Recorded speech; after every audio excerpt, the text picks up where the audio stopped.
Good evening, and welcome to Be More Super Live. I do apologise if you hear some clicking. It's my phone interfering, believe it or not, with the microphone, and it will stop in a second. If it doesn't, I'll throw it out the window. But Larry, good evening. It's Wednesday, the 25th of January, and you have got a snowstorm outside your house right now. Oh yeah, it's nice, cold, and it was fun driving home from work today. And have you gone out with the kids to play in the snow? Oh no, I don't like my kids. They can stay out. They can stay in their room. Just you. It's Just cold out you there. playing Yeah, out. Just you. I'll be out there with the random neighborhood dogs. Excellent. So avoid the yellow snow and make plenty of snow angels. But for all the viewers and listeners, welcome back to the show, to the live show. Thank you so much for supporting us and watching live over YouTube, Twitch, Twitter, and Facebook. Remember, if you want to take part in this show, you can by just commenting, and we can bring it on screen as we chat about this week's entertainment news while we shoot the breeze. So how are you, Larry? How's your week been? Let's do let's start doing a check-in. How's your Yeah. week been? I mean, it's a long story. Some personal stuff going on. Like I've told you a little bit about my son with some Yeah, of his tell us a bit. disabilities. Tell us a bit about your son, because your son is incredible, and I've got to say, every time I see pictures of him, on the internet and everything like that, he's got a massive smile on his face, and he's such a champ. He really is. Tell us a bit about your son. So my son was born with a rare medical condition called femoral hypoplasia unusual facey syndrome. It's a disorder that deals with the long bones in the body, and because of that, about 6 days old, he was given a tracheostomy. So that's the tube in the throat, and up until August of this year, he had that trach and he got it out. Um, and like he's had a foot amputation because he had almost no femur on the one side, and his legs were growing. Like there was almost about that much of a difference between Mm. his feet. So it was better to fit him with a prosthetic. And this past summer, we actually went through a lot. He got the trach out, as I said, but he also had hip surgery. And yesterday, I went to the hospital to get a checkup on his hip surgery, like how everything's doing, and they actually want to take him back and do surgery again. Hate to start Mm. the show off on a sad note, but and they're saying that he's gonna be in a cast again for another couple months, possibly miss the end of school year. Mm. I mean, to be honest, again, kids are so resilient. What keeps him driving forwards? Because, as I said, he seems such a chipper young man. He really does. Oh yeah, I think he just wants to play Fortnite all day, and he's actually sad about missing school because he makes a lot of friends at school. He has a quality, a drive, just something about him that everybody like when he goes in the room and everybody flocks to him. Mm. It Mm. everybody seems like Danny. And obviously, Danny's got a his own Facebook page Oh that everyone can go and follow and support him and join him in his incredible journey, which I'm sure we'll share on socials. Get him a bigger support as he's got now, because he's just amazing. How hard is it as a parent to keep Chipper, to keep going?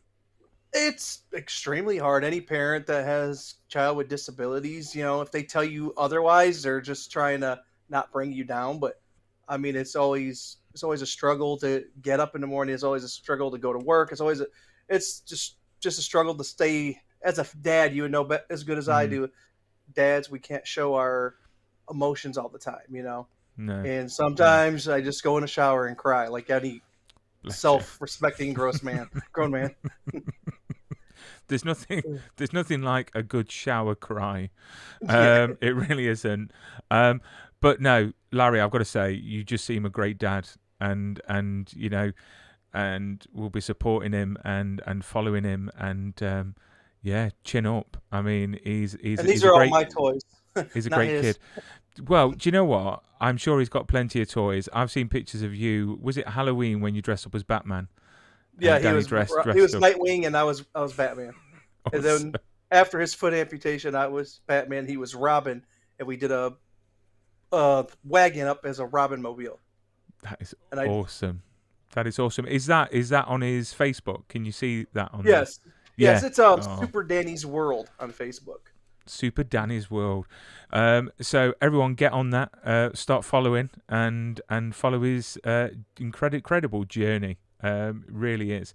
But let's talk about The Last of Us, because The Last of Us, we had episode 2 on Sunday in the US and Monday in the UK. What did you think? I mean, it was awesome. It really was. I haven't played the game since it dropped, like 2013, I think it was, and I played it as a fairly new game, so a lot of it's not fresh in my head. But man, I really it really harkens me back to playing that game, you know. Mm, And my favorite bits of the both episodes so far are those tagged on bits at the beginning, like the first about all the like the zombiac fungus, and then mm, this bit with that the scientists that they bring in to study the body.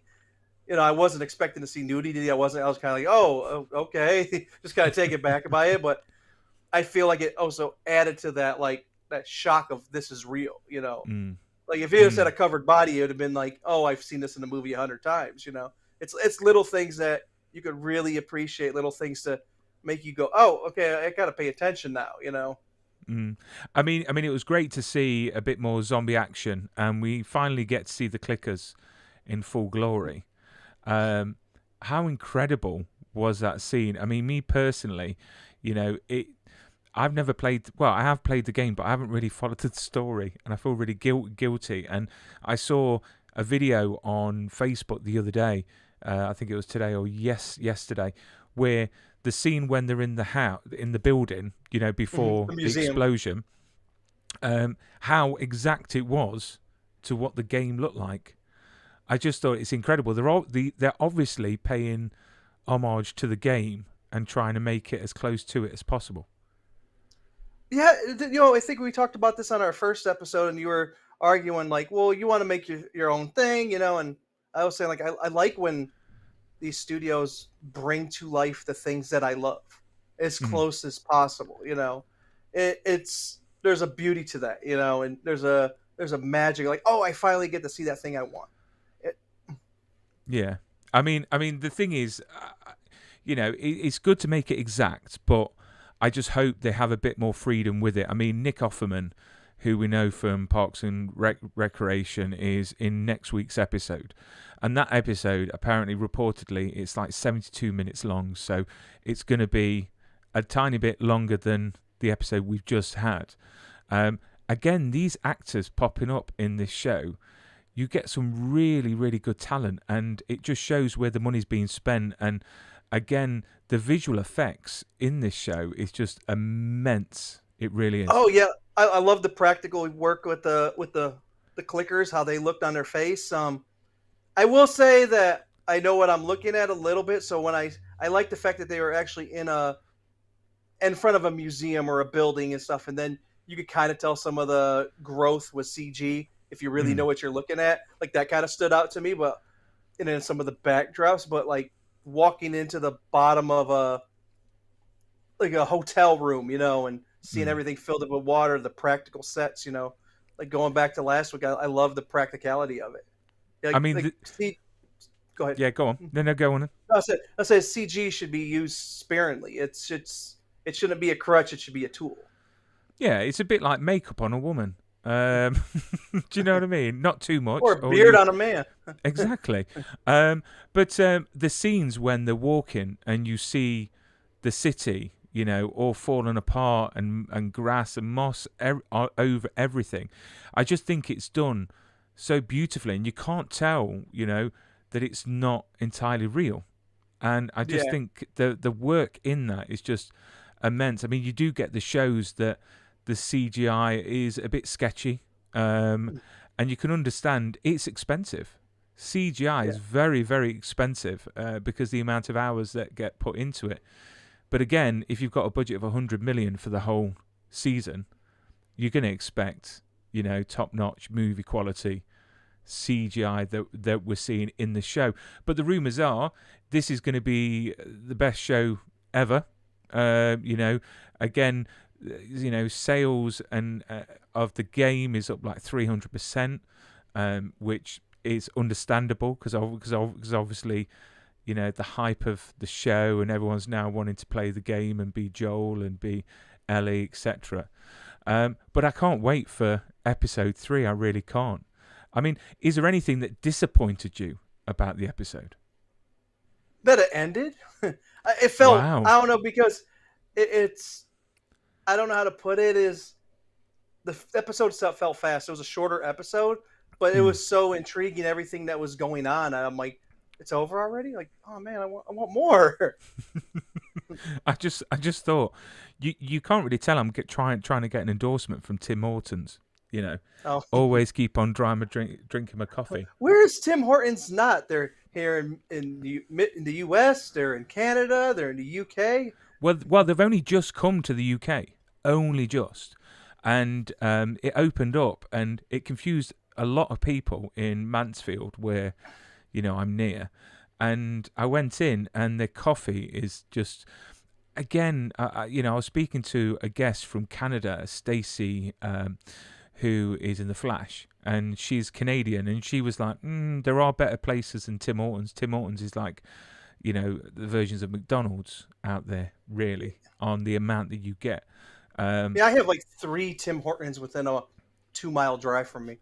Do you really? Jeez. Yeah, I swear to God. That is awesome. That and Starbucks are completely everywhere in this part of Michigan. And I think, honestly, I like Tim Hortons a little bit better coffee-wise, but, I mean, I could go to the gas station and get a cup of coffee for $1 instead of paying $5 for a mocha frappa latte, something that I'm just going to be like, okay, this tastes like coffee. Thing is, I normally have my coffee black, and that's it. Just black and hot. But when I go to like Starbucks, I will have like a vanilla latte or a hazelnut latte. And it's the only time. But I normally like my coffee black. But let's talk about one of the films that I've been looking forward to that should have been out already, and it got delayed. And then it's coming out, I think it's March the 17th, worldwide release. And I'm so excited. And this poster here only got released today. Here we go. SHAZAM, Fury of the Gods. Tell me I'm not excited. No, what? Do you know what? I just cannot wait. Zachary Levi is just an awesome actor. And me personally, I think he's perfect for the role. I couldn't think of anyone else really that suits the role of SHAZAM. But shall we have a look of the trailer, and then we can discuss a bit more about the film afterwards.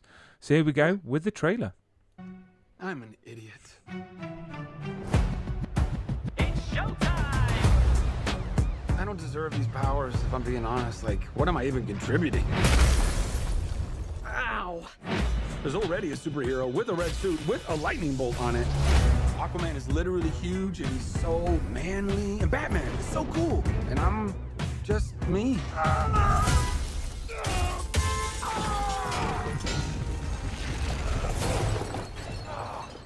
I feel like a fraud. It doesn't matter. Anyway, the wizard gave me superpowers. Well, then everybody got superpowers. Where's everyone going? To fight crime? Okay. Now everyone's kind of like doing their own thing, and I'm the only one trying to keep it together. You understand I'm a pediatrician, right? Come on! Now let's get down to business. Listen to me, Billy. The fate of your world depends on it. Play around, what is this? The daughters of Atlas are coming for you. Children stole the power of all the gods. This is very personal, Billy. Look, I might not have as much experience as you, because I'm not super old like you. But I've seen all of the Fast and the Furious movies, lady. It's all about family! Family! Guys, that was a signal! Introducing the star of our show. His name is SHAZAM! Now let's get down to business. Your world will not survive this. I don't know how we fight powers like this. think I know how to fix this dude, but I really don't. Baby, everyone can be worthy. Let's give it a chance. Now go fight for your family. Go fight for the world.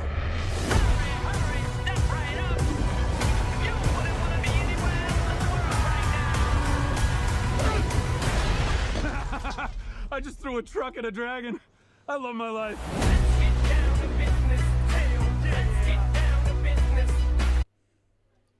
And what's your thoughts? I mean, it seems to me like it's going to be hell of a lot bigger than the first movie. Yeah, it looks bigger, brighter. Looks like the same fun that we got out of the first one. The first movie was very fun to me. It felt like when I was watching like Goonies or something along those lines as a kid when I first saw the first Shazam movie. Now, this kind of goes back to what I'm about to say to what we talked about last week about movies that I thought shouldn't be made. Is I feel like a detriment for this movie is Black Adam being released before it. Because I'm going to tell you why, is that Shazam, Captain Marvel, I always call him Captain Marvel, he's my captain, has the same abilities as Black Adam. You see in that Black Adam movie everything Billy should be able to do. You know, granted, he's a kid trying to understand these powers, but we don't have that level. Like, you see a version of him in Black Adam that you're like, okay, like, where's that next step for it? You're following what I'm saying? Yeah. Like, I'm kind of disappointed that we're not going to get a Black Adam in this movie. And I do have a question.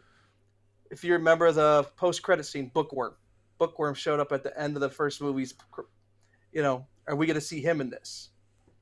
Well, apparently there's going to be quite a few cameos in this movie as well. But again, it's all rumoured. I mean, Helen Mirren, I just think is glorious. I think she's on fire at the moment with 1923, the Fast and Furious franchise, and now Shazam. I just cannot wait for this movie to be released because it's a family movie. Well, the first one was definitely a movie to take your whole family to. It had, as I've said previously, the vibes of the original Superman movie. And when I met Zachary, he literally agreed. He said that was one of the things the director wanted to sort of have that feel of, is that family superhero movie. But this looks insane. It looks massive. And obviously March the 17th is just around the corner. And I don't normally go to the cinema that often, believe it or not. So I'll only go when there's a movie that I want to really see. And I go, and watch it in IMAX, the biggest screen, the best seats. And I go and spend my money and enjoy, and I hate to say I haven't even seen Avatar yet. And it's just time. I seen Avatar. It's getting a lot of mixed bags. I enjoyed it for what it was. I don't think I'll go out of my way to see it again, but I would suggest if you want to see it the biggest screen possible in 3D. Enjoyment for that. But I just want to say something with the Shazam thing. I was reading an article today. Apparently, DC with all the stuff with the new management and all that is that rumor is that they're not pushing it with their marketing team as much as the other movies. And it's kind of sad to me. Like, I think this should be everywhere right now. Like, I've seen a couple toys pop up, but I don't see people talking about it. I don't see YouTube ads for it. Like, the only time I ever see anything is if I go to the movies. Like, I'm a person that goes to the movies all the time, and I'll see the ad, just the one trailer. Usually, most big movies at this budget will have beyond their third, fourth trailer right now. Yeah, I mean, it's shocking. I mean, the studios need to have a bit more transparency, to the fans on why they're not pushing these movies, because they've spent millions upon millions of pounds, like tens and hundreds of millions to make these. So why American not push dollars. it? Yeah, American dollars. To push these, but I suppose then that's more money, and it's not cheap for marketing. It's not cheap to get these movies, advertised and put out there. So, with everything going on, is there money already tied up in other projects? Because they've already announced, that 10, 15 year, arc. And then you've got Christopher Nolan, part of the committee with Universal, looking at focusing on other things like The Exorcist and Jaws and films like that.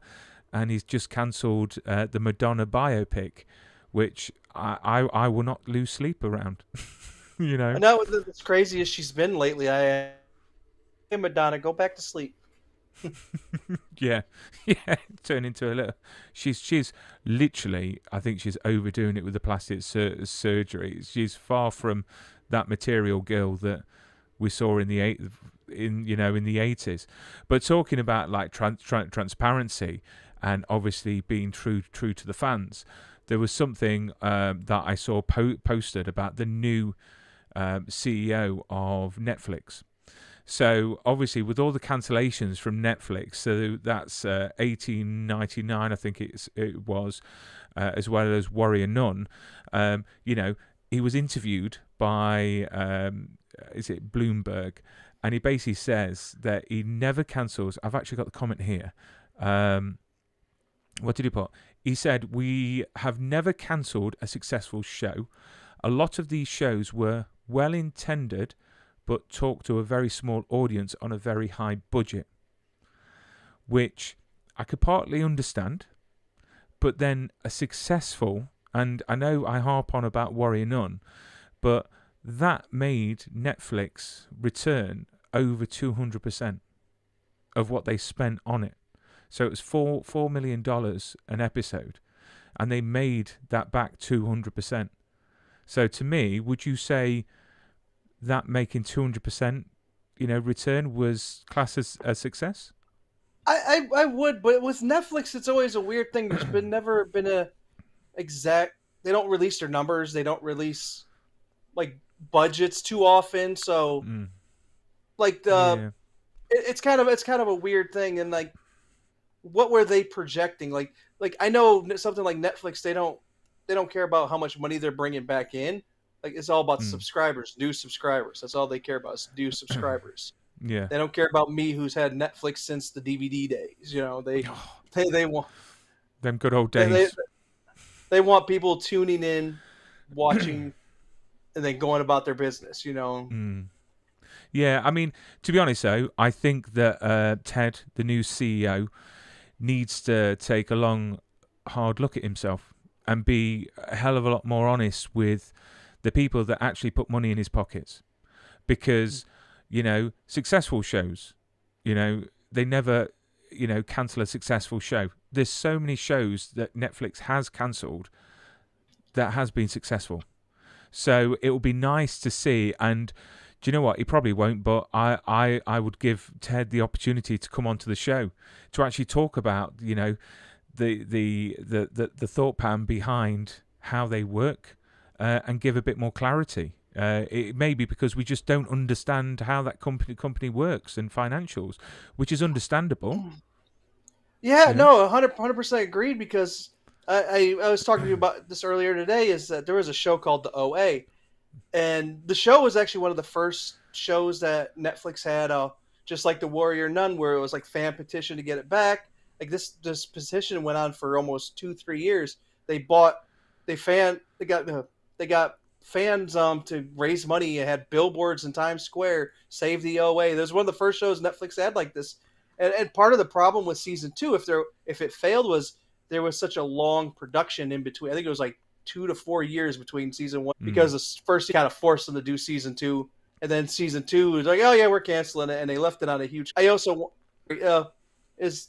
maybe some of these showrunners or producers, when you're writing something for Netflix, maybe we need to start writing it in more of a box. Like, was it The Haunting on Hill House? It was a very contained story, like and a limited series. Yeah, a limited series. I mean, I spoke to Simon Barry last week, who's the showrunner for Warrior Nun, and that was the question I asked. One of the questions I said that, do you think with all these cancellations, it's going to affect the way that, the stories are being told?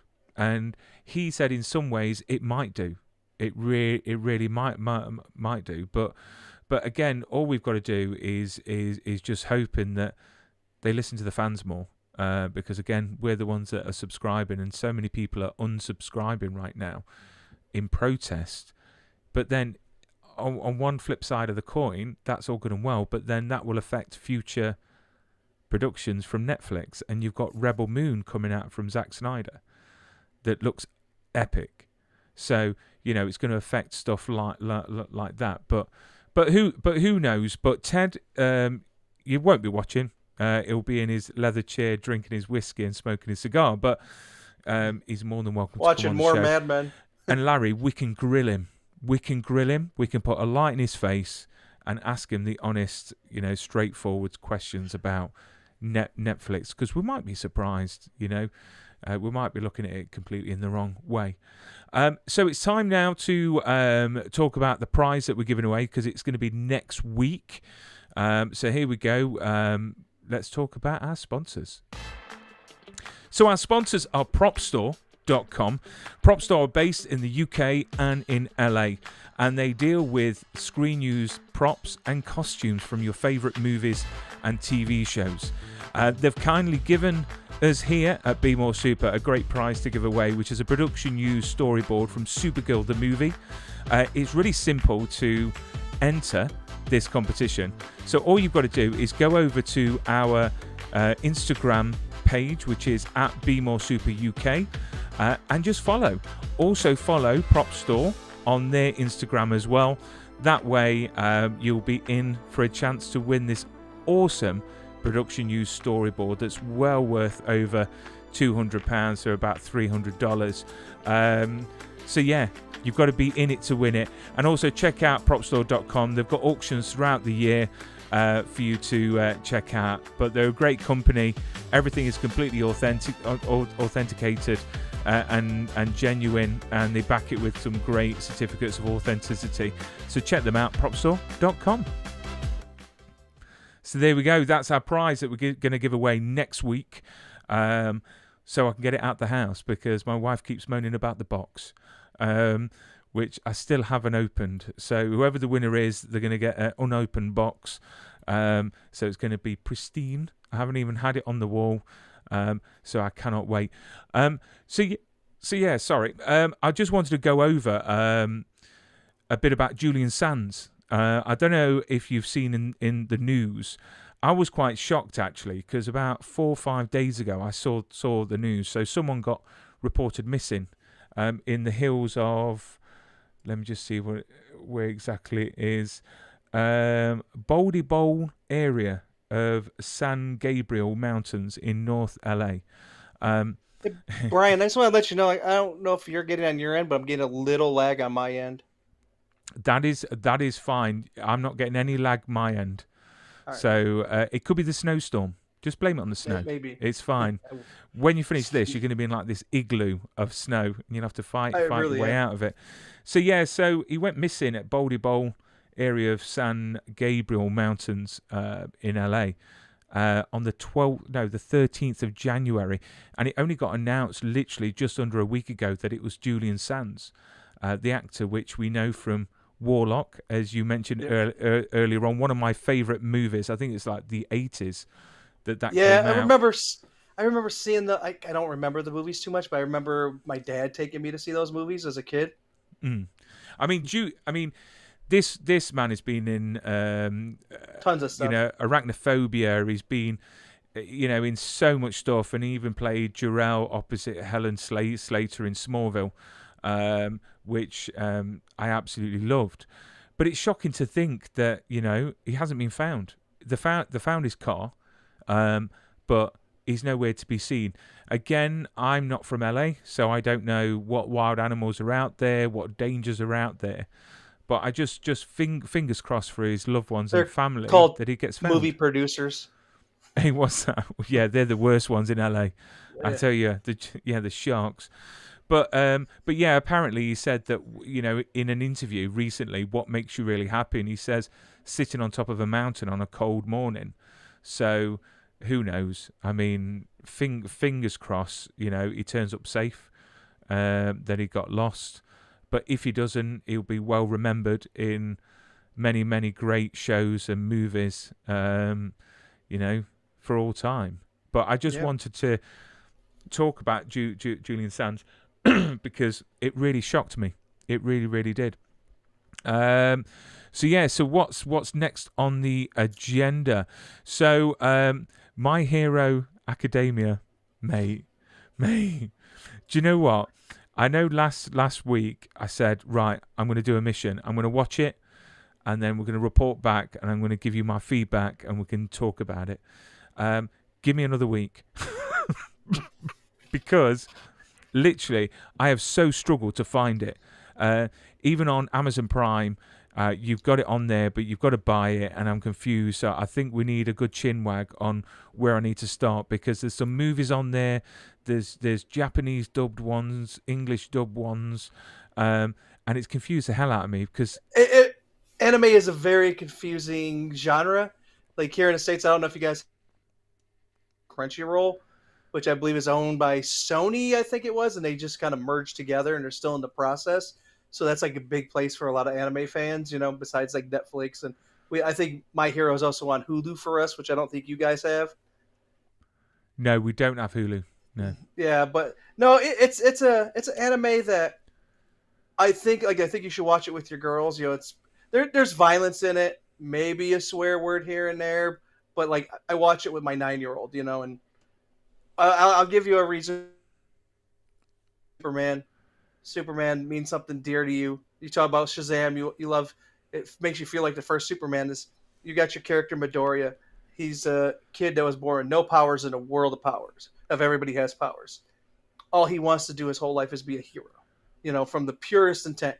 And their world's Superman, his name's All Might, sees young Midoriya try to save somebody. Try to save somebody, and he's like, I want you to have my power, but you got to train to be able to handle my power. Just imagine getting handed the power of Superman, but your body isn't ready for it. And like Superman, he had to learn how to control his powers, otherwise he could kill everybody around him, destroy city blocks. Midoriya has to just snapping his fingers, to use his power, his hand will shatter. Right. So he has to learn how to hold this monstrous ability within him. And you have so many twists and turns within the show. Like I was just watching a war.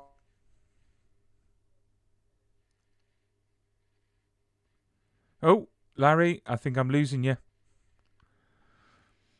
I think I've lost him. Right, so we're going to try and get Larry back.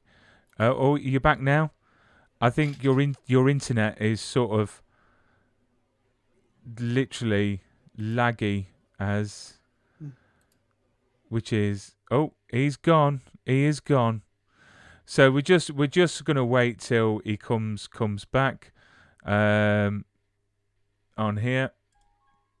So I'm just going to get him back onto the show. Do you know what? This is what happens when it's live. So let's get him back. There we go. Is that better? That's a lot better. Yeah, you know what? I think it's the snow. Let's blame it on the snow. Yeah, I keep getting a lag on my side from you too. Do you? I'm like freezing up on the screen. Oh dear. Modern technology. But you know what? When you're in Detroit and I'm in the UK, so really we're not doing too bad. I mean, go back 60 years. This definitely would not be possible. It really wouldn't. So yeah. So next week we'll really cover. We'll do a big part on My Hero Academia, and we'll look at the characters and we'll chat about them because it sounds absolutely amazing. It really does. But it's just trying to find. As I tell it people, is. it's there's so much to it. Like your main character Midoriya. He's the ugliest character in that first season. As the season goes on, he becomes more and more nice to look at, from a character-driven standpoint, and it's part of who he is as a character. Like the first season, he's almost annoying. Like people don't like him, But as you keep going, like there's literally a part in one of the episodes where his limbs are all broken and he uses one of his abilities that he just learned how to use to be able to fly towards and use like this thing called web slinging type ability to go after the villain because he did not want to stop that bad guy to get away. Like that's how much of a hero he is. Oh, we've got a good question here, Larry, from the Geek Club. Which, can I just say, I got interviewed by them. They're a school in Germany, and they've got their own Geek Club, and they're just absolutely amazing. So they interviewed me last week, and that's been premiered. I think this week sometime. Off the top of my head, I can't remember. I feel really bad. But do you know what? They've asked Brian and Larry, which power would you want if you were given the chance? Larry, which power? I want to be like Lemillion. There's a character Lemillion from My Hero. He has the kind of like Kitty Pryde from the X-Men. He could walk through walls, phase through things. I think he calls it permutation, and I've always thought that was just kind of an awesome ability. And if you ever get that far within the show, you'd be like, wow, this is an amazing character. He's going back to the show. He was All Might, their world Superman's first choice to give the power to, and rightfully so. Like he has to concentrate so hard on a daily basis, otherwise he will sink into the center of the earth. That because he's not as like Kitty Pryde running through walls and doing all that stuff. But I just thought that'd be like Why would you want to walk through walls? What could stop me? How often have you been on a path somewhere and you know that if you got through this wall right here, you're right at your goal, but you have to walk a mile around where you want to go? To be fair, Larry, I think you'd get arrested in the first day, to be honest. You're not wrong. But that's for another live stream. Me, I don't know. I think be invincible. I mean, just be like sort of bulletproof and be invincible and bulletproof. Yeah, bulletproof. Kind of like a Luke Cage type deal. Yeah. I think so. I mean, flying. I don't like heights. I get travel sick. So I won't be very good. I'll be flying over people being sick, basically. Yeah. But no, go on. Go ahead. No, I said even like something like super speed, there'd be all its drawbacks from it.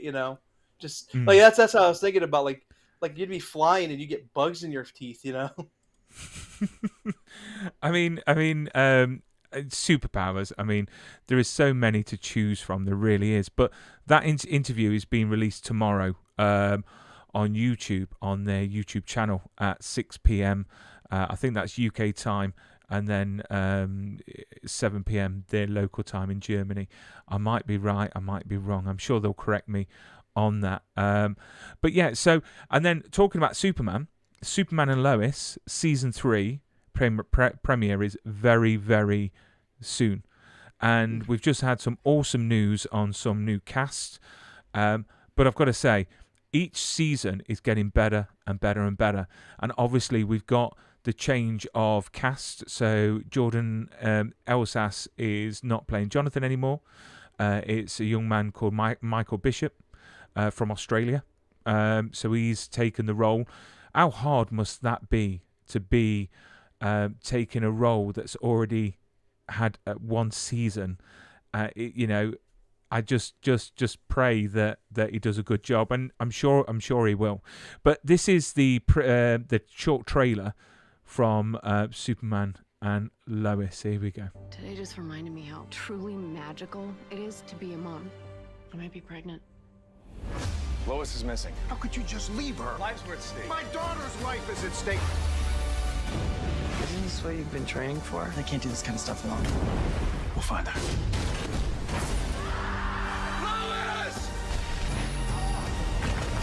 We are gonna get through this as a family. Superman and Lois, season premiere Tuesday, March 14th. Free next day on the CW app. What do you think? I'm excited for it. I'm not gonna lie, I gotta catch up with season 2. I watched like a couple episodes of it. I never finished it, but season 1, I think he's the perfect Superman. Besides, my only complaint about him as a Superman is his padded suit. I don't like the padded suit.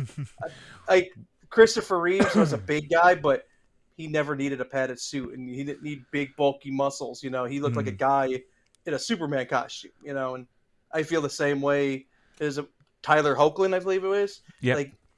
Like I think he could pull it off just fine with a regular suit. He doesn't need to be big and bulky and all that. Like that's not Superman. Superman should All-Star Superman is one of my favorite versions of Superman because he was just a big farm boy. Just big guy. I think Tyler's probably the shortest Superman that we've had, because when I met him, I was quite shocked at how small he was.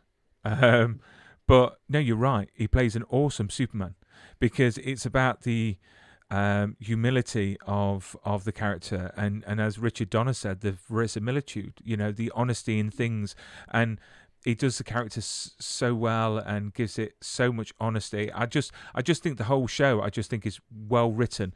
And looking at season 3, we've got a new Lex Luthor, which got announced yesterday, which is none other than Michael Cutlass, which we all know as Abraham from The Walking Dead, but he's been in so many things, and he's going to be awesome. I know it. When I saw his name announced and Bitsy, who plays Lois Lane, announced it on our social media, I just screamed. I was like, yes, finally, someone that actually doesn't necessarily look the part straight away, but he's going to do it justice because his range of work is just incredible. I mean, what's your view on the casting of Michael as Lex? You sent me this picture of him the other day about it, and I'm like, I didn't recognize him at first, and then when I looked up Abraham from Walking Dead, it dawned on me, and I'm like, oh, we might get the long red-haired, big red beard Lex Luthor from the Death of Superman arc. If you remember that, Lex was just a big guy in those, and he had this long red hair with a big red beard, and I want to see that version out of him, and he fits that role. If you look up Death of Superman Lex, and I'm like, this would be a new take that people aren't ready for because everybody, since Clancy Brown voiced Lex in the animated series, have been really, and even Lois and Clark. Ever since Lois and Clark, in the animated series, it's been that businessman version, and I'm like, if you're gonna give me a new take, give me a take that's already existed that people just don't forgot about. I think with Superman and Lois, I think it's definitely separated itself from the rest. It feels a lot more real. I think the storylines are very, again, well written, and the characters are awesome. Season 3. That scene of the Daily Planet, the globe falling onto Lois. Again, the special effects in this show is just awesome. The stunts are amazing. But I cannot wait. And hopefully I'll get Michael Bishop onto the show. That is the new Jonathan. Can I say something that might sound a little controversial with DC? Go on. Yeah, that's fine. I like Tyler Hoechlin as better as Superman than Henry Cavill. But then, is that because I think there is a divide between movie and TV. Yeah, and I've had more. One season I've spent more time with Tyler than in all the movies that Henry's played as Superman. Yeah, I think it would be interesting to see Tyler in the movie world as Superman. So have all that money behind him, have that big production. That's Zack Snyder, treatment, or the treatment that's going to be happening to Superman under James Gunn. It'd be nice to see that, but who knows? But they don't tend to do that. If someone is, look at The Flash. When The Flash, was going to be on screen in a movie, everyone was rooting for Grant, who plays the Flash in the series, to be the Flash on the movie. But they don't tend to cross over that, which is a shame, to be honest. No. There's been a few things that done it, but it's always been few and far in between, I still attest that we still need to talk about Flash coming up on a further show. I still want a Wally West.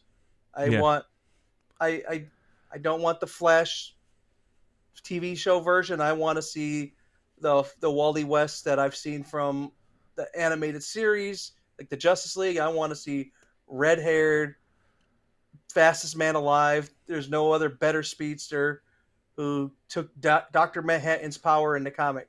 I want to see that Wally West. Well, next week we'll talk about the Flash the movie. We'll talk about the Flash the series, because that is coming up to its final season very, very shortly. And some characters are coming back from previous episodes to make an appearance. John Wesley's ship, I just think, is awesome as the Flash from the 90s.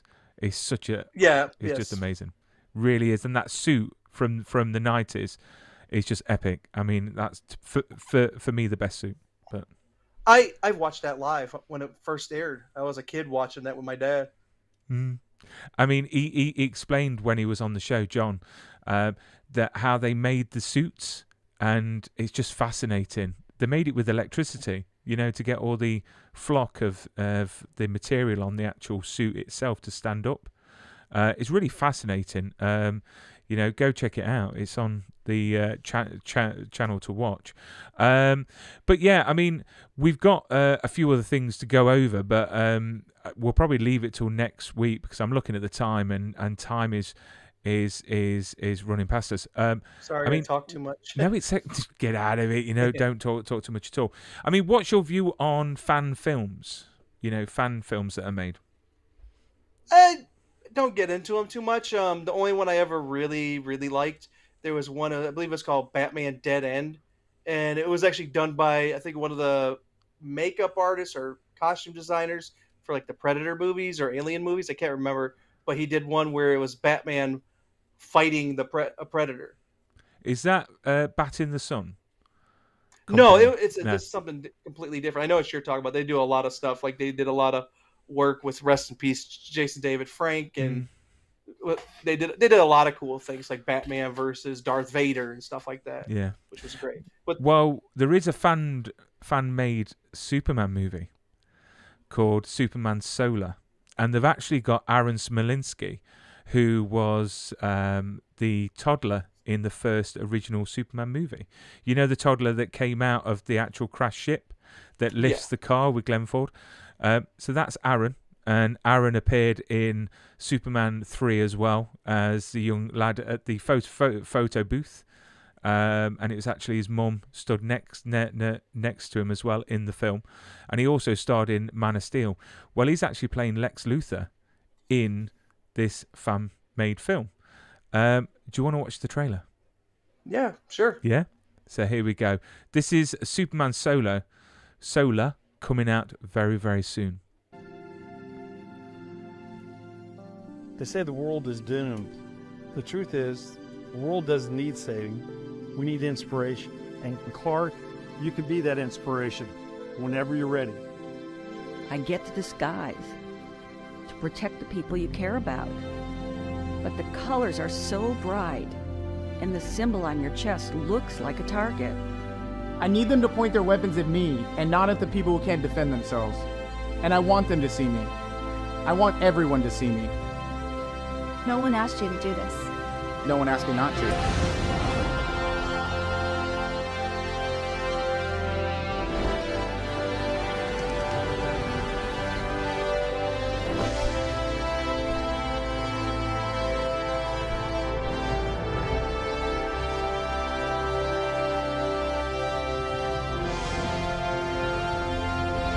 You are much stronger than you think you are. I can't confront them. I can't bend steel in my bare hands like you can. They're going to have you end our wars and meet with our politicians. I won't be a pawn in politics or a tool for anyone's agenda. I'm here to do what's right.